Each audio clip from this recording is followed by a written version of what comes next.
प्यारे विद्यार्थियों नमस्कार। 10वीं कक्षा गणित की प्रश्नावली 3.1 के सेकंड सवाल में आपका स्वागत है। तो आइए दूसरा सवाल आपका क्या है। क्रिकेट टीम के कोच ने 3,900 रुपए में 3 बल्ले और 6 गेंद खरीदी। बाद में उसने एक और बल्ला तथा उसी प्रकार की 2 गेंदें 1,300 रुपए में खरीदी। इस स्थिति को बीजगणितीय और ज्यामितीय रूप में व्यक्त कीजिए। प्यारे विद्यार्थियों, हमने इस सवाल से पहले फर्स्ट सवाल जो किया था ठीक उसी प्रकार का सवाल है। हमें सबसे पहले एक बीजगणितीय रूप इसका दिखाना है और बीजगणितीय रूप दिखाने के लिए हमें इसे समीकरणों में बदलना पड़ेगा। सबसे पहले हम करते हैं हल, और हल में सबसे पहले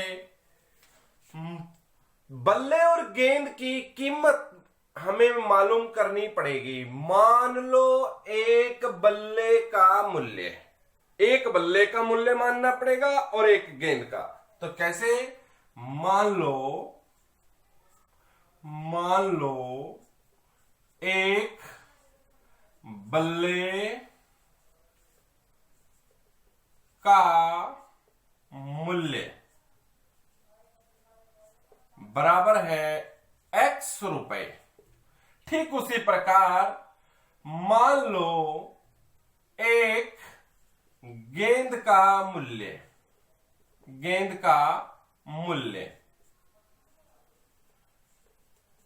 y रुपए।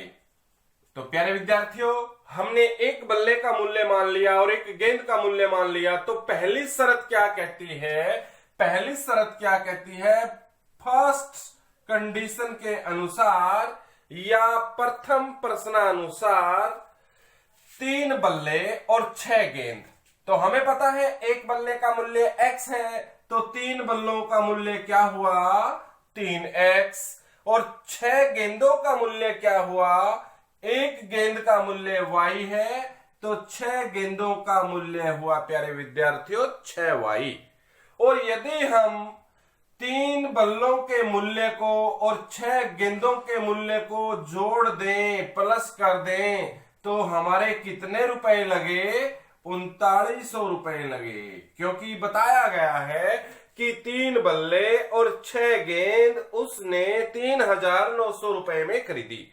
तो हमारा समीकरण तैयार है और इसे हम छोटा कर सकते हैं 3 से डिवाइड करके। 3 एकम 3, 3 दूनी 6, 13 तिये 39। यानी हमारी समीकरण तैयार हुई x प्लस 2y बराबर है 1300। समीकरण नंबर 1। तो आइए अब हम दूसरी कंडीशन की ओर चलते हैं। तो दूसरी कंडीशन आपकी क्या है? दूसरे प्रश्नानुसार क्या है? उसने कहा है बाद में उसने एक और बल्ला तथा उसी प्रकार की 2 गेंदें। यानी एक उसने लिया बल्ला और 2 ली उसने गेंद। एक और बल्ला और उसी प्रकार की 2 गेंद और 2 गेंद ली। और 2 गेंद लेने के बाद एक बल्ला और 2 गेंद कितने रुपए में ली? 1300 रुपए में ली। तो यह आपकी दूसरी समीकरण तैयार हुई। तो पहली समीकरण भी तैयार है, तो दूसरी समीकरण भी तैयार है। अब हम कहेंगे समीकरण 1 व 2 दी गई स्थिति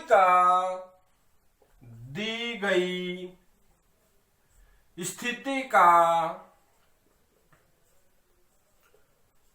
बीजगणितीय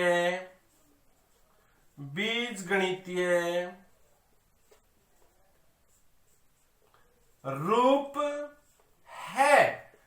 तो प्रिय विद्यार्थियों, हमने इस क्वेश्चन का आधा पार्ट कंप्लीट किया। बीजगणितीय रूप आप लोगों ने कर दिया। तो अब हम इस बीजगणितीय रूप की मदद से ग्राफीय या ज्यामितीय रूप प्राप्त करेंगे। तो वो कैसे करेंगे? सबसे पहले हम पहली समीकरण लेंगे। तो पहली समीकरण क्या है आपकी? x प्लस 2y, और यहां लिख भी देंगे हम ज्यामितीय रूप, ज्यामितीय रूप, यानी अब हम ज्यामितीय रूप करने जा रहे हैं। तो ज्यामितीय रूप करने के लिए आपके पास समीकरण है x प्लस 2y बराबर है 1300। और प्यारे विद्यार्थियों, x बराबर क्या हुआ? 1300 माइनस 2y। अब हमें इस समीकरण को देखते हुए सारणी तैयार करनी है, टेबल तैयार करनी है। तो टेबल क्या है आपकी? अभी बनाते हैं टेबल। इस समीकरण की मदद से हम सारणी तैयार कर रहे हैं, x और y। अब हम देखते हैं कि y की जगह कुछ मानेंगे, x की वैल्यू निकल जाएगी। प्यारे विद्यार्थियों, अब हम बड़ी बड़ी संख्याएं हैं तो कितनी मान लिया? मान लो हमने मान लिया 600। किसके बराबर? y के बराबर। 600 गुणा में 2, y की जगह 600, 600 गुणा में 2 1200, 1300 माइनस 1200 यानी 100 आपका आंसर आया। यदि हमने 600 माना तो x बराबर क्या आया? 100 आया। ठीक उसी प्रकार यदि हम y बराबर मान लीजिए, आप मान लेते हैं 650, तो y बराबर है, मान लो आपने मान लिया 650, तो 650 गुणा में 2 यानी 1300, 1300 माइनस 1300 यानी आपका 0।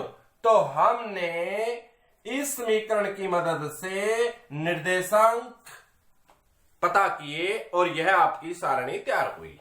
ठीक उसी प्रकार दूसरी समीकरण से दूसरी सारणी बनाएंगे। तो दूसरी समीकरण क्या है? दूसरी समीकरण है x प्लस 2y बराबर है 1300। तो प्यारे विद्यार्थियों, वही समीकरण सेम है, x बराबर है 1300 माइनस 2y। तो इस समीकरण को देखकर यदि हम सारणी बनाए तो समीकरण हमारी दोनों एक जैसी हैं, तो सारणी भी हमारी एक जैसी ही बनेगी। तो x और y बराबर माना 600, तो x बराबर क्या आया? 100, और y बराबर माना 650 और x बराबर क्या आया?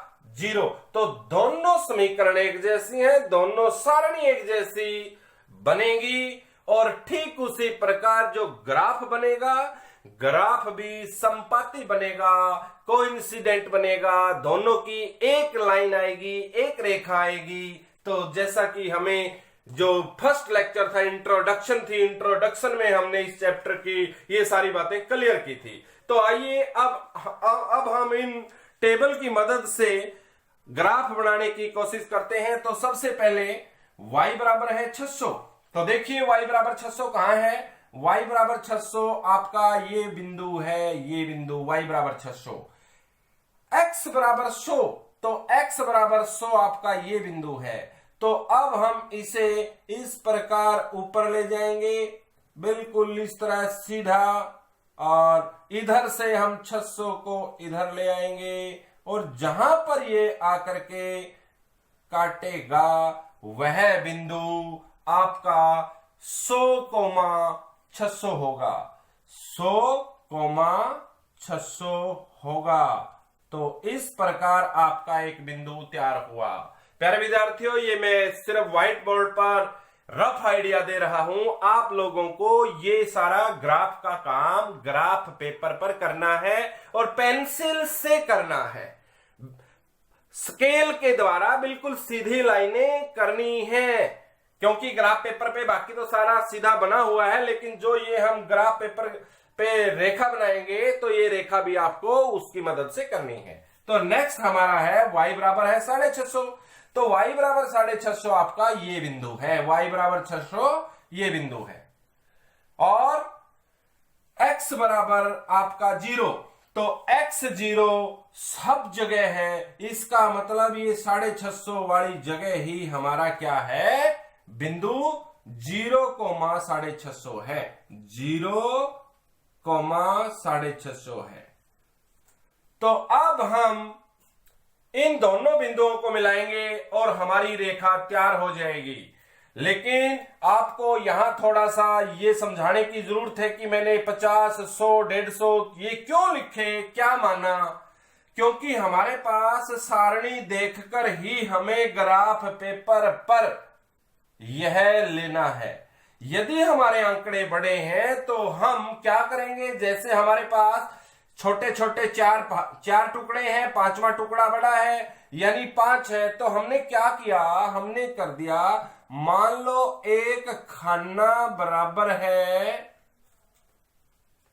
10, तो एक खाना बराबर 10 है और ये 5 खाने हैं, 5 खाने, तो पहला बड़ा टुकड़ा कितने का हुआ, 50 का। ठीक उसी प्रकार अगले 5 खाने फिर 50 के यानी 100। तो इस प्रकार आगे चलते गए और बड़ी संख्याओं का हमें पता चल गया। यदि हम यहाँ 1, 2, 3 लिख देते तो हमारे आंकड़े बड़े हैं और बड़े आंकड़ों को हम फिर दिखा नहीं पाएंगे, इसलिए हमने ये पैमाना ले लिया, पैमाना भी बोल देते हैं इसको। तो पैमाना क्या लिया, आपको यहां दिखाना है कोने में कि एक खाना बराबर 10 के हमने लिया है। और अब हमारे दोनों बिंदु तैयार हैं। अब हम दोनों बिंदुओं को बिल्कुल फ्री हैंड से मिलाएंगे, लेकिन आपको स्केल के द्वारा मिलाना है और इस प्रकार आपका ग्राफ तैयार हुआ और दोनों तरफ तीर के निशान लगाएंगे। अब हम इस